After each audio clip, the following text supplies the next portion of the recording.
E aí, pessoal, bem-vindos a mais uma análise. Sabe aqueles textos antigos que parecem só uma lista chata e sem fim de regras de um mundo distante? Pois é, muita gente pensa assim. Mas, se a gente olhar de perto, isso muda de figura.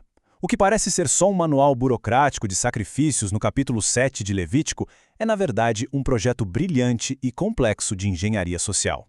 Então, como exatamente um texto milenar acabou criando leis trabalhistas? É muito louco pensar nisso, né? Vamos mergulhar juntos nesse paradoxo fascinante. A gente vai ver como essas instruções hiperdetalhadas para rituais religiosos estavam lá no fundo criando as primeiras normas de saúde pública e de direitos dos trabalhadores em um ambiente super implacável. Para entender isso, o nosso roteiro de hoje vai passar pelo propósito oculto desse manual, o salário dos sacerdotes, questões de logística e saúde pública, o perigo do chamado contágio do sagrado, as fronteiras culturais envolvendo sangue e, por fim, como tudo isso moldou a identidade de Israel. Vamos lá. Começando pela nossa primeira parada, o propósito oculto do manual, que funciona basicamente como um código de ética. Olha só, quando a gente pega esse texto e coloca no contexto do Antigo Oriente Próximo, a coisa muda completamente de figura. A gente percebe que esse manual super sofisticado de sacrifícios era, na verdade, um dos primeiros códigos de ética e de direitos trabalhistas do mundo para a classe sacerdotal. Não é só uma lista do que fazer no altar, sabe? É a base de leis importantíssimas para garantir que todo aquele sistema fosse funcional e justo. E isso nos leva à segunda parte, o salário dos sacerdotes e a economia do culto. Pensa comigo. Os sacerdotes levitas tinham um problema enorme. Eles não herdaram terras para plantar ou para criar gado em grande escala. E na época, sem terra, não tem produção. Então, como resolver isso? A sacada genial é que o próprio sistema religioso funcionava como um salário milimetricamente calculado.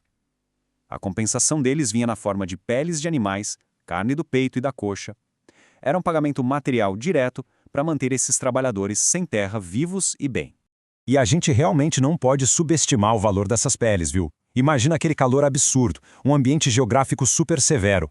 O couro de um animal era um recurso absurdamente valioso, era como um artigo de luxo indispensável.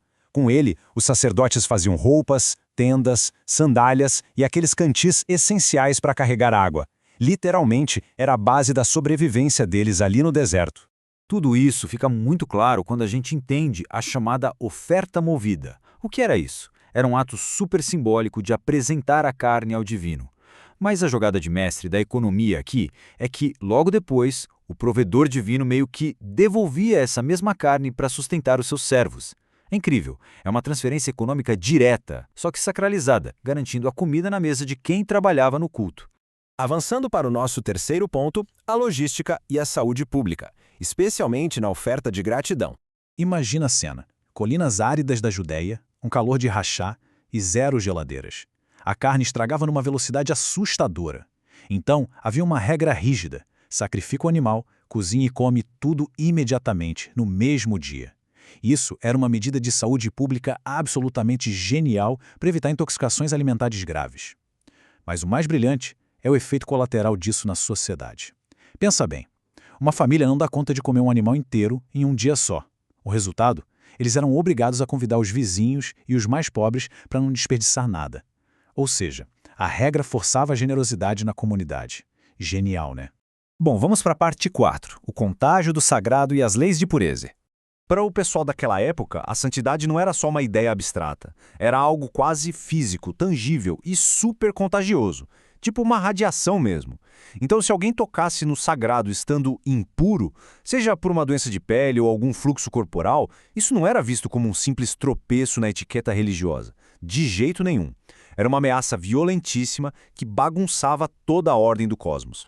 E a punição para quem fizesse isso era o chamado carete, que significa exclusão. A pessoa era literalmente cortada do convívio do povo. Essa pena tão severa existia por causa de um pavor gigantesco que eles tinham de que a impureza de uma única pessoa pudesse contaminar todo mundo e, pior, afastar a proteção de Deus sobre a nação inteira. Basicamente, a pureza de cada indivíduo era tratada como uma rigorosa questão de segurança nacional. O que nos traz ao nosso quinto ponto, as fronteiras culturais, o sangue e a diferenciação.